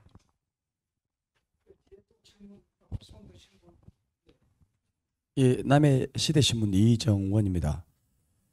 그 창원공단의 기억을 이렇게 보도를 쭉 여러 차례 한 걸로 보이는데 그때 그 집을 빼앗기고 전답을 빼앗긴 이분들의 그 이후에 이 기사가 나간 이후에 예를 들면 기사를 흔적을 그 기억을 담는 것도 중요하지만 그 사람들의 억울한 것들을 해결해줘야 될 부분도 있다고 생각합니다. 그래서 이걸 보상이라든지 아니면은 뭐 그런 걸 받게 한다든지 그런 일이 일어나고 있는지 아니면은 앞으로 추후에 어떠한 적정한 보상을 할 수 있는 것들을 제재 중에 있다든지 계획을 한다든지 그런 게 있는지 없는지를 묻고 싶습니다. 일단 제가 간단하게 말씀드리면은 그분들이 아예 보상을 영원을 받고 가신 게 아니어가지고 재보상이 아마 어려운 부분이 있는 걸로 알고 있고 그리고 원주민분들이 삼원회라고 조직을 해서 계셨습니다. 그래서 그분들이 이 보도부터 책까지 나오는 것에 대해서 되게 우리의 이제 서름을 이제 알아주는 곳이 생겼구나라는 그런 피드백을 받은 걸로 알고 있는데 혹시 제가 시즌 2만 해서 혹시 시즌 1에서 더 들으신 얘기 있으시면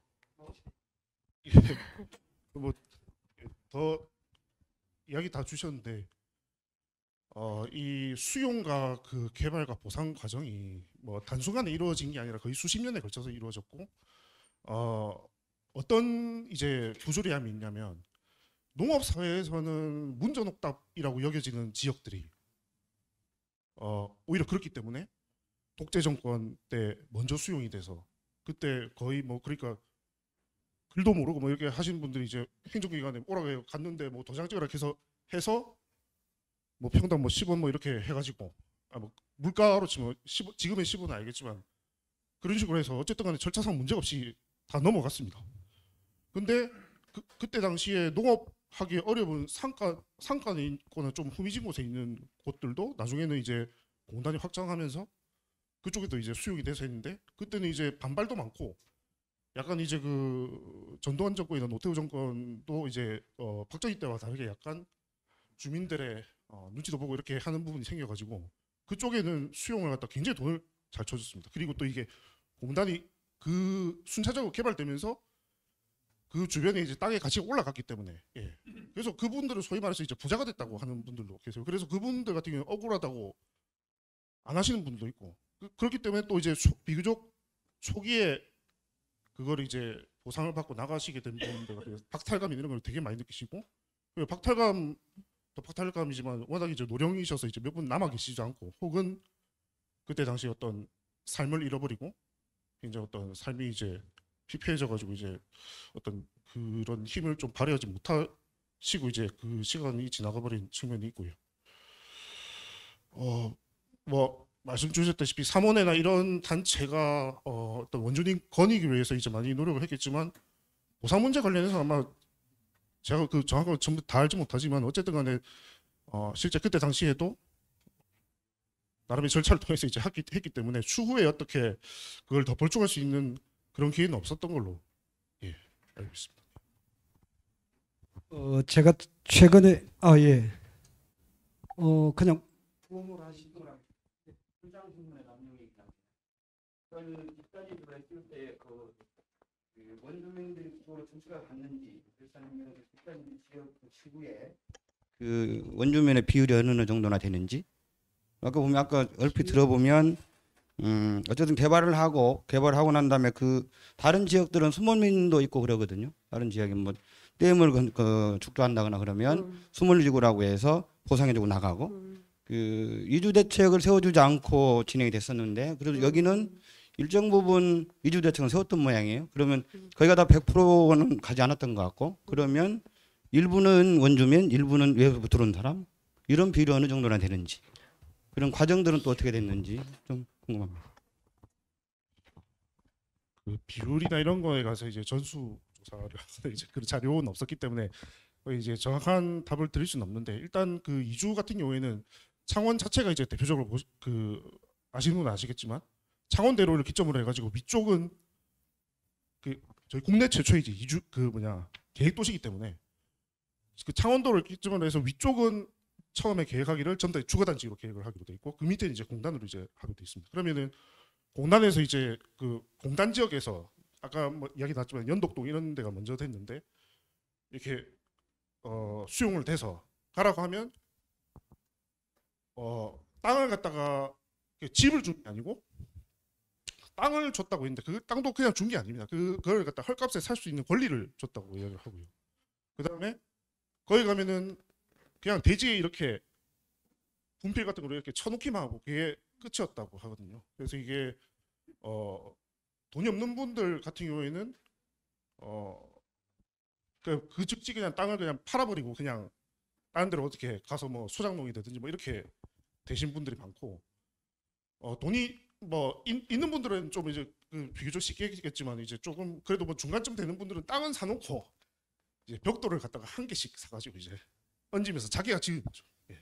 그런 식으로 하면서 그 창원에 아직까지 많이 남아있지만 이제 단독주택 단지 같은 게 이제 조성이 돼 있고, 그런 분들 중에 아까 말씀드렸지만 뭐 굉장히 이제 억울함이 많으신 분들이 있는 거죠. 그때 당시에는 이제 너무 쪼들려가지고 빨리 팔고 나갔는데 나중에 되니까 저기가 엄청난 땅값이 올라갔더라 뭐 이런 것도 있고, 그리고 하여튼 거기서 되게 에피소드가 많았습니다. 그러니까 그 주거단지라고 해갖고 땅하고 이렇게 그 부지는 줘놨는데 거의 뭐 수도도 없고 전기도 완비가 안 돼 있고, 그리고 법으로 딱 계획도시를 묶어놓은 게 이게 겉보기에 행정가들이 겉보기에 예뻐 보이지만 장사를 못하게 해놔가지고, 그러니까 집을 갖다 지었는데 주변에 숲 하나가 없다 뭐 이런 식으로 된 거예요. 그러니까 그런 모두 상행위를 하든지 그 주위에서 뭔가 이게 이윤행위라면 전부 다 불법인 겁니다. 그럼 그때 당시에는 뭐 이제 독고다이라고 표현하더라고요. 저희 독고다이 하면 뭐 고집세 혼자 생각하는 사람 이렇게 이야기하는데, 그 독고다이가 그 어원이 일본 말로 특공대지 않습니까? 이제 행정 대집행 같은 걸 하는 특공대들이 와가지고 도끼로 다 부숴버리고 뭐 이렇게 했다. 뭐 그런 에피소드들이 많이 있었습니다. 그 추가로 말씀드리면 그 창원에 원래 살던 분들이 그렇게 많지 않으셔가지고 이주민이 더 비율이 훨씬 더 많았다는 걸 덧붙여 말씀드리겠습니다. 다른 질문이 있으면 끝나고 또 우리 기자분들에게 질문해 주시면 좋겠고요.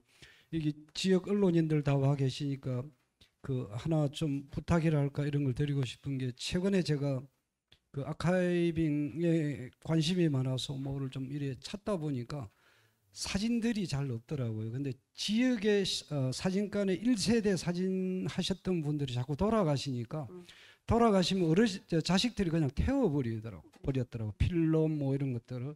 그 귀한 흑백 사진들을 지역에 돌아가시면 그 1세대 사진 작가분들, 제가 아는 분들은 한 분은 뭐 치매에 걸리셨고, 한 분은 시력을 잃었고, 한 분은 아파 누워 계시고, 제가 사는 동네에서 이 세 분이 돌아가시면 사진관이 다 없어지거든요. 1세대 업에 한 곳만 남고. 그래서 그런 것들이 나중에 그 역사 자료로 되게 중요하더라고요. 그런 거에 한번 좀 관심을 가져주셨으면 좋겠습니다. 지금까지 그 발제해 주신 경남도민일보 기자님 수고하셨습니다. 이제 근현대사를 좀 무겁게 쭉 훑다 보니까 이제는 독자 곁으로 현장 속으로 강원일보사 최기영 정치부 차장님의 발제를 듣도록 하겠습니다.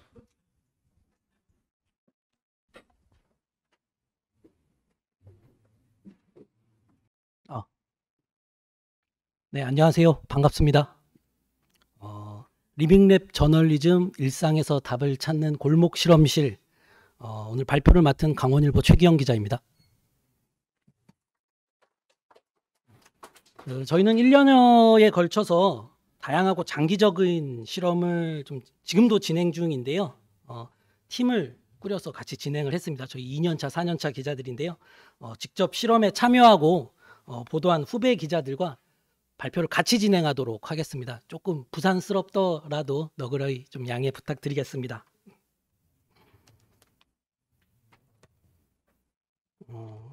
여러분 춘천 아시나요?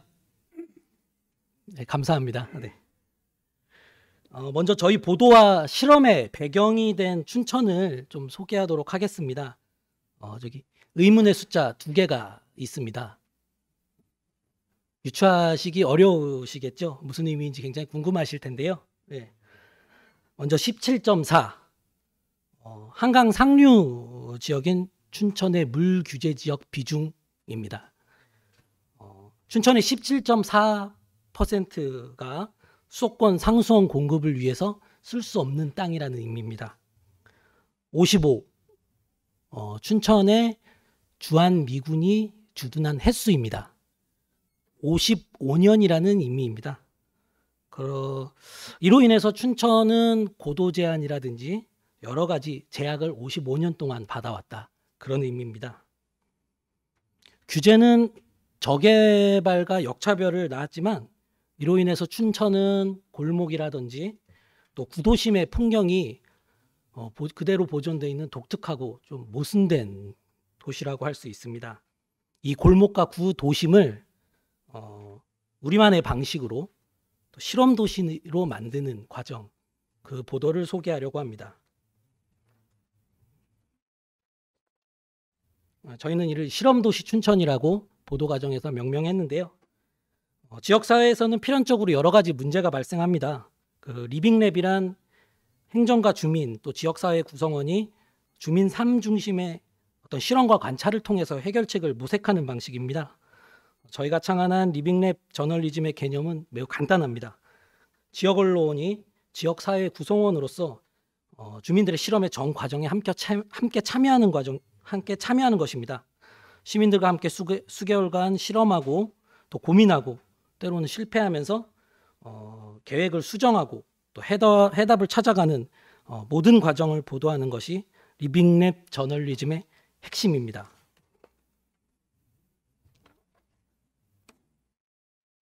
저희가 진행했던 실험을 간단하게 먼저 소개를 드릴 텐데요.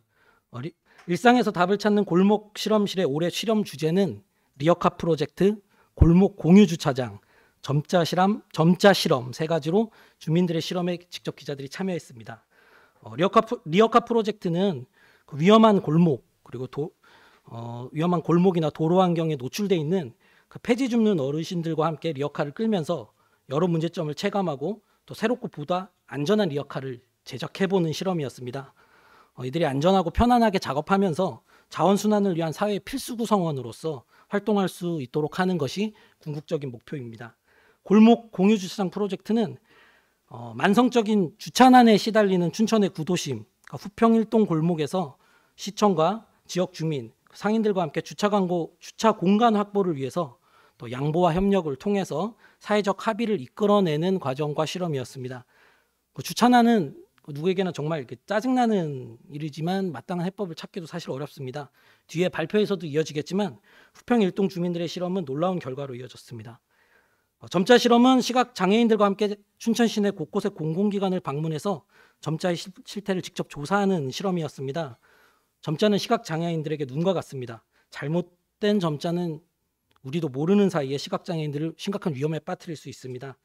시각 장애인들과 함께 직접 100곳 이상의 시각 장애인들이 직접 100곳 이상을 기관을 방문을 했고요. 손으로 일일이 점자를 점검하고 오류를 찾아냈습니다. 이 귀중한 데이터는 해당 기관에 전달을 했고요.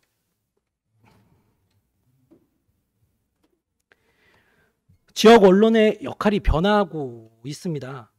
강원일보는 왜 리빙랩 저널리즘을 구상했을까요?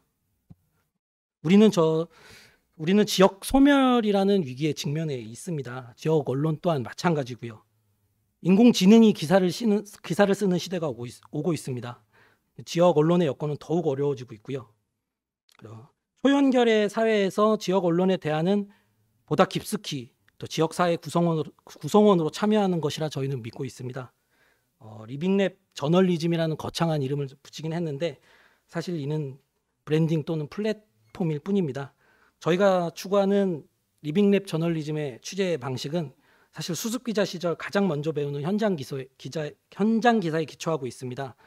오히려 현장에서 독자와 지역사회 구성원을 만나는 언론의 본령에 가장 충실한 보도라고 저희는 자부하고 있습니다.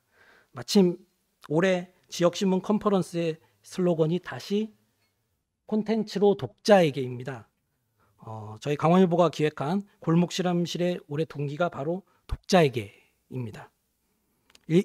이어서 실제 실험과 보도에 참여했던 그리고 실제 기사를 썼던 김중정 기자를 소개하도록 하겠습니다.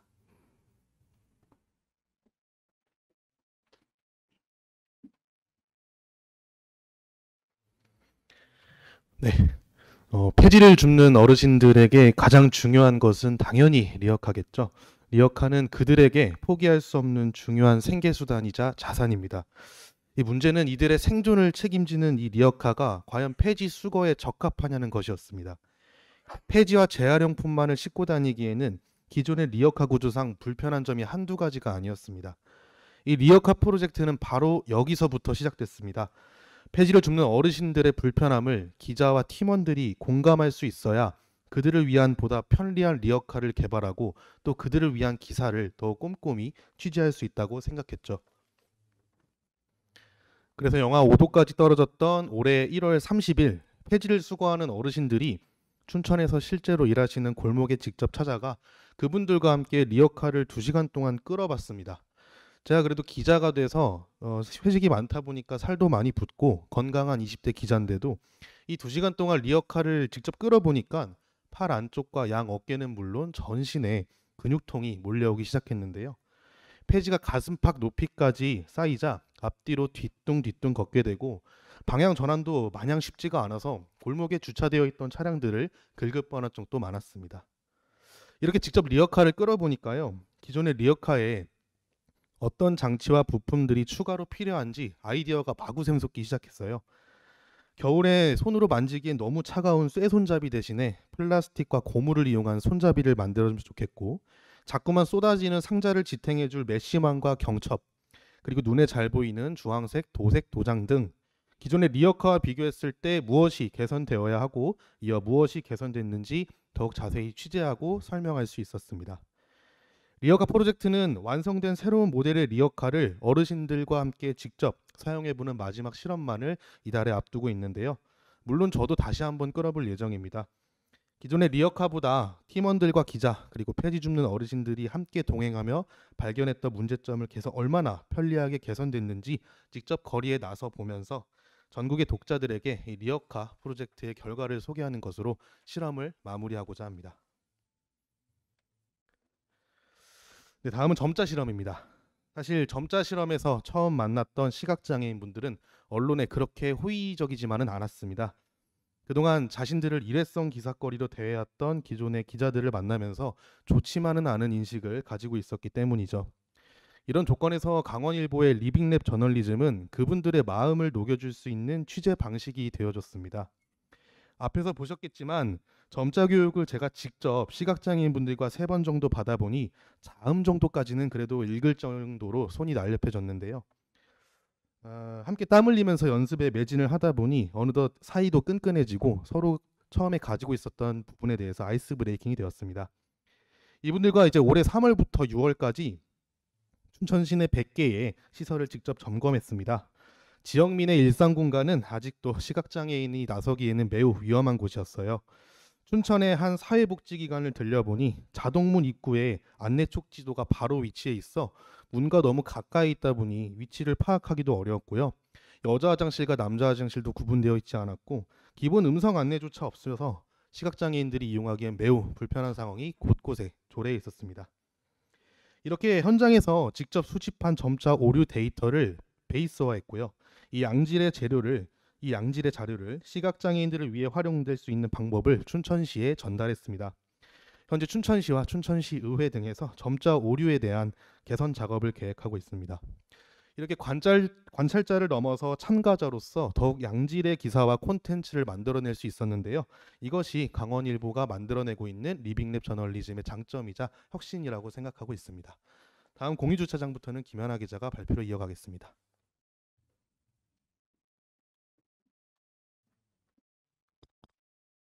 네, 주택가에 있는 식당이나 카페를 방문했다가 주차장을 찾지 못해서 짜증을 느껴보신 경험이 다들 있으실 텐데요. 실험이 진행된 춘천시 후평 1동 19, 20통은 바로 그런 곳이었습니다. 요즘엔 아무리 맛있는 곳이라고 해도 주차가 어려우면 2번은 찾지 않게 되잖아요. 후평 1동 주민분들도 주차하기 어려운 곳이라는 인식이 상권을 악화시키고 있다고 생각했습니다. 하지만 당장 공영주차장을 만드는 건 비현실적이라는 문제가 있었죠. 그래서 등장하게 된 것이 바로 골목 공유주차장 프로젝트입니다. 골목에 놀고 있는 공간을 활용해 주차난을 해결하고 이걸로 상권 활성화를 이끌어내자는 취지였습니다. 주변의 골목길을 보면 낮 동안 계속 놀고 있는데 아무도 차를 댈 생각을 하지 못하는 공간이 있습니다. 바로 원룸 주차장인데요. 저희 실험도 원룸 사장님들과 합의를 통해 주간 시간 동안 원룸 주차장을 개방하고 이걸 주변 상점가를 찾는 상인들이 이용할 수 있도록 하는 것이 주가 됐습니다. 가장 저희가 우려했던 관문은 원룸 사장님들을 어떻게 설득하냐는 것이었는데요. 아무래도 사유 공간이니까요. 근데 초기에는 저희가 주차장 이용자들에게 주차비를 걷어서 이걸 원룸 사장님들에게 이용료 형식으로 제공하는 방식을 생각했었는데 시간이 지나고 원룸 사장님들과 좀 거주민들의 불편을 최소화할 수 있는 방법이 뭐가 있을까 하면서 규칙을 세우고 취지를 이렇게 설명하면서 무료 개방이 성사됐습니다. 결론적으로 원룸 3곳과 주택 1곳 그리고 상점 2곳이 동참하면서 공유주차장 10개면을 확보했습니다. 운영 시작 후 첫 2달간 저희가 센서를 통해서 데이터를 집계했는데 2달 동안 500대의 차량이 공유주차장을 이용한 것으로 나타났습니다. 또 이용객들을 대상으로 설문조사를 진행해 보니까 90% 이상이 공유주차장을 이용한 이유에 대해서 주변 상점을 찾기 위해서라고 답했습니다. 저희가 최종 목표로 삼았던 주차난 해결과 또 상권 활성화라는 실마리를 찾게 된 셈입니다. 공유주차장 취재는 지난해 12월 기획 단계에서부터 올해 5월 말까지 6개월간 진행됐습니다. 처음에는 이게 후평 1동 19, 20통에서 한정적으로 진행되는 거고 또 주민분들과만 만나는 거다 보니까 이게 동네 사랑방 같은 분위기 때문에 좀 어색한 느낌도 있었는데 계속 제가 1, 2주에 한 번씩 만나고 또 골목도 이렇게 돌아보면서 마치 제가 후평동 주민이 된 것처럼 프로젝트에 몰입할 수 있게 됐습니다. 그러다 보니 나중엔 제가 오히려 이렇게 나서서 뭐 현수막을 걸자라든지 식당 포털 안내에 배너를 달자라든지 의견도 내게 됐고요. 또 설문조사 같은 경우에는 제가 더 익숙한 일이다 보니까 담당을 해서 하게 되기도 했습니다. 기존의 취재가 관찰자의 입장에서 이뤄진 취재였다면 리빙랩 취재는 제가 관찰자인 동시에 주최자가 됐다는 점에서 인상적이었던 것 같습니다. 원래 후평동 공유주차장은 올해 3월, 4월, 5월 이렇게 3달간 한시 운영될 예정이었는데요. 실험이 종료된 후에도 원룸 사장님들이 먼저 이걸 계속 개방하고 싶다고 이야기를 해주시면서 현재까지도 운영을 이어가고 있습니다. 또 주민분들은 비슷한 골목 주차난을 겪고 있는 동네에 이런 공유주차장 방식을 전파하기 위해서 정책 공모에 참여하거나 홍보 활동을 이어갈 예정인데요. 저도 명예의 후평동 주민으로서 주민분들의 발자취를 계속 뒤쫓아갈 예정입니다. 그럼 마이크 다시 넘겨드리겠습니다.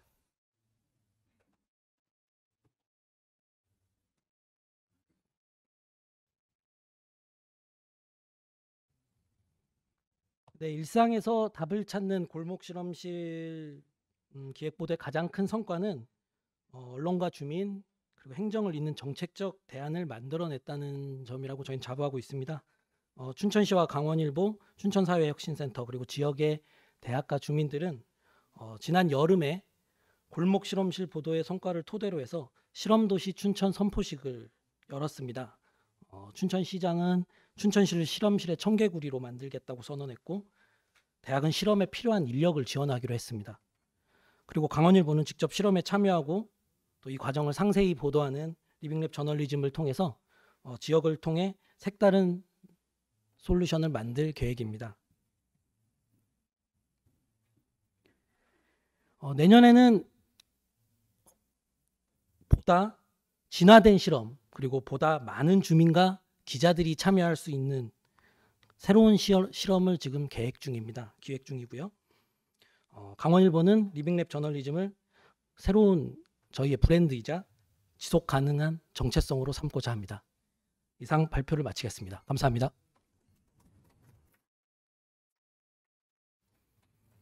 그 기존 발제에서 볼 수 없었던 역할 분담을 척척척척 해가면서 아주 신선하게 발제해 주신 것 같습니다. 시간이 한 10분 남았네요. 5분 정도면 정리할 것 같고 바로 질문 듣도록 하겠습니다. 발표 잘 들었습니다. 화성 시민신문 윤미 기자라고 하는데요. 그래서 컨텐츠나 이런 리빙랩 저널리즘을 사실 전 처음 들어서 매우 신선했고, 궁금한 거는 지금 실험도시 춘천 선포를 뭐 7개 단체에서 같이 뭐 진행했다라는 게 저는 되게 놀랍기도 한데, 그것에 대한 기획이나 제안 같은 걸 언론사에서 진행을 했는지, 그리고 뭐 춘천시에서 이렇게 호의적으로 오게 된 것들이 뭐 언론사에서 제안을 한 건지, 이런 프로젝트 진행할 때 사실 예산 같은 게 좀 언론사 자체에서 했는지 뭐 이런 부분이 궁금하고, 시민사회단체에서 어떤 적극적인 이런 걸 호응을 이끌어내기 위한 어떤 노하우 그런 게 있었는지가 좀 궁금합니다. 저희가 이 보도를 처음에 기획하고 준비한 건 작년 11월 말, 12월 아마 12월부터 아마 기획을 했습니다. 기획을 한 2달간 거쳐서 취재를 했고요. 사실은 뭐 실험도시 춘천 선포식 뭐 이런 것들은 처음에는 생각해내지 못했던 것들이고요. 저희는 처음에 이제 여러 가지 사회적 실험을 통해서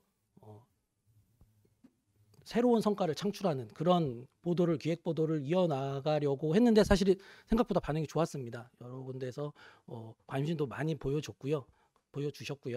그런 과정 속에서 기사에 반향이 있다 보니까 자연스럽게 그러면 좀 더 이것을 확대해 볼 수 있지 않을까. 그리고 서로 더 많은 역할들을 나눠서 지역의 기관들이 내년, 내후년 차차 더 나은 결과물들을 만들 수 있지 않을까. 보도물뿐만이 아니라 그거는 행정적인 대안이 될 수도 있을 거고요. 그런 아이디어들이 나오기 시작해서 그렇다면 새로운 어떤 브랜딩을 하는 작업을 해보자라는 얘기들이 자연스럽게 나오게 됐고요. 그리고 춘천시의 행정기관에 이러한 저희 계획들을 소개하고, 그리고 춘천시를 설득해서 이런 것들을 해보자라는데 또 시에서도 공감을 해주셨고요. 그리고 지금 초기 단계라 뭐 아직 무엇을 어떻게 하겠다라는 것이 명확하게 나와 있지는 않습니다.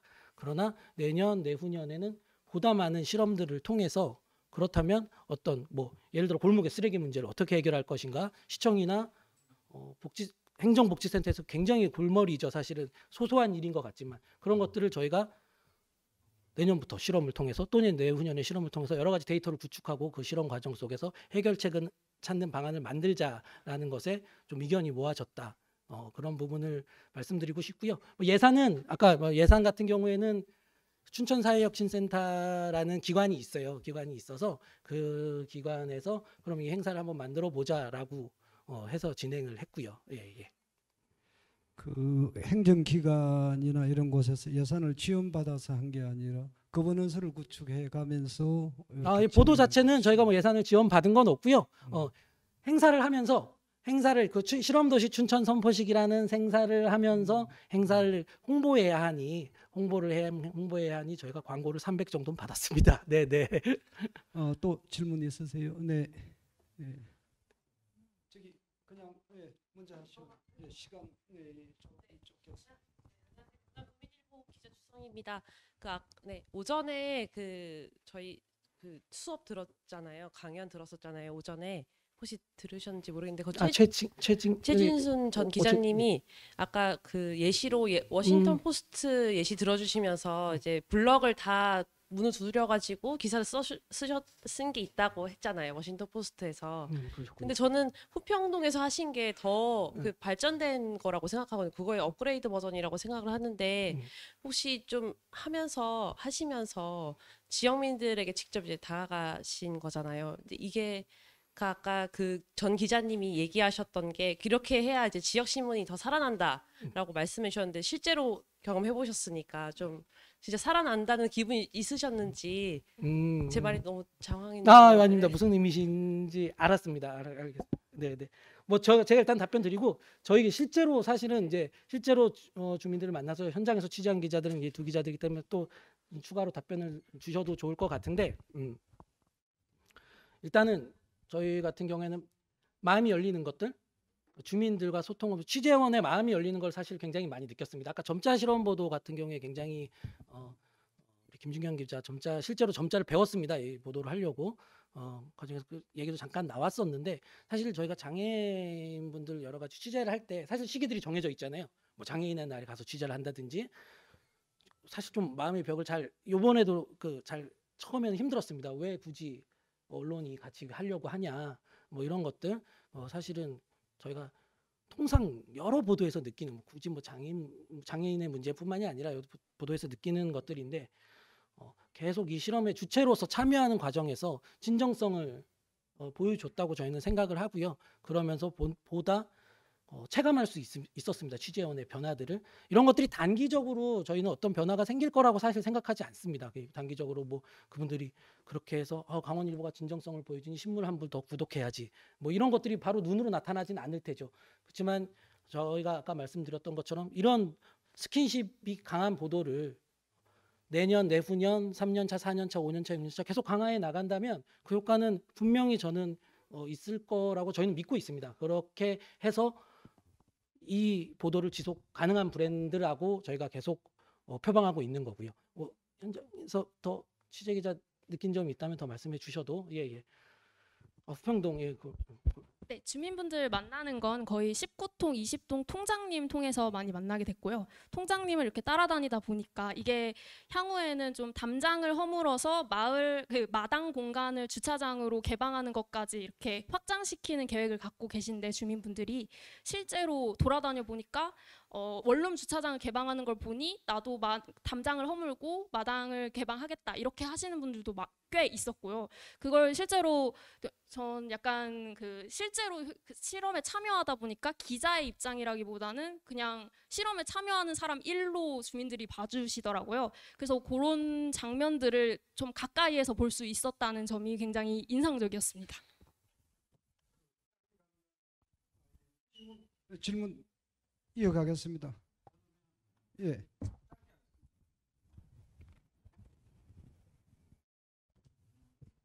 중불보 민병수라고 합니다. 이거 수개월간 하셨고 지금 1, 2주에 한 번씩 방문하고 관찰자에서 참여자로 또 주최자로 이렇게 하셨다고 하는데 굉장히 쉽지 않은 일인 것 같거든요. 특히나 이제 지역 신문이 굉장히 그렇게 하기 어려울 건데 이렇게 품이 많이 드는 말하자면 가성비가 낮을 수도 있는데 이것을 회사에 설득하는 과정도 있었을 것 같아요. 이것이 좀 노하우랄까 그것이 궁금합니다. 네. 예, 그래서 저희가 지금 일단 저희가 팀원들인데 일단 부서가 각각 다릅니다. 저는 정치부, 사회부, 경제부 그래서 각각 어느 한 파트에서 기획보도라는 게 사실 아까 말씀하신 대로 이게 품이 굉장히 많이 들어갔기 때문에 각 부서가 같이 십시일반해서 하자는 의미로 팀을 꾸려서 진행을 했고요. 그 지난해 이제 저희가 통상 이 시기가 되면 이제 내년도 이제 기획 기사 그리고 내년에 우리 신문에 나아갈 방향들 뭐 이런 것들을 이제부터 만들기 시작하잖아요. 한 이 시점이었을 텐데 그 작년에 처음에 저희가 이 기획 보도를 꼭 하고 싶다라고 보도 편집국장을 설득했던 이유는 그리고 그게 먹힐 수 있었던 이유는 당시에 이제 아마 작년 하반기에 겨울에 챗GPT 열풍이 굉장히 많이 불었습니다. 그게 굉장히 모든 보도가 챗GPT에 굉장히 많이 집중을 했던. 근데 사실은 이제 그건 저희가 지역 언론으로서 할 수 있는 영역이 저는 굉장히 한정돼 있다고 저는 보고 있습니다. 제가 뭐 활용할지 몰라서 그런 걸 수도 있겠지만 AI라는 것이 결국엔 빅데이터에 기반한 건데 저희가 빅이라는 것에 사실 접근하기가 지역 언론에서 굉장히 어렵다는 거 현장에서 아마 많이 느끼셨을 거라고 저는 생각을 합니다. 그렇다면 하이퍼로컬 좀 더 독자 안으로 들어가는 기획이 있어야 된다라고 말씀을 드렸고요. 그 부분에 대해서 10분 공감해 주셔서 팀을 꾸려 주셨다라고 말씀드릴 수 있겠습니다. 네네. 또 다른 질문은 별도로 끝난 후에 한번 해주시고요. 그 일상 속에서 우리가 흔히 하는 뭐 기사거리 찾기의 전형이 아니었는가 그런 생각이 들고요. 좀 장애인이나 소외된 분들에 대해서 취재를 하거나 하실 때 개인적으로 하나 추천드리고 싶은 책은 선량한 차별주의자들 하는 책을 꼭 한번 읽어보시고 하시면 장애인들을 만날 때 훨씬 더 올바른 시각으로 만날 수 있을 것 같습니다. 수고하셨습니다. 그 코로나를 겪으면서 신문사들이 되게 경영의 어려움을 겪고 있는데 그 저널리스트가 가난하면 저널리즘이 가난해집니다. 올해부터는 좀 신문사가 나아져서 우리 언론인들이 생활이 좀 더 나아지고 그래서 좋은 기사가 생산됐으면 좋겠습니다. 그 오늘 발제 4개를 들으면서 내내 들었던 생각은 지역신문은 그 지역을 기록하는 경전이다라는 말이 생각났고요. 그 지역의 경전을 써가는 여러분께 감사함을 전합니다. 고맙습니다. 이상으로 마치겠습니다.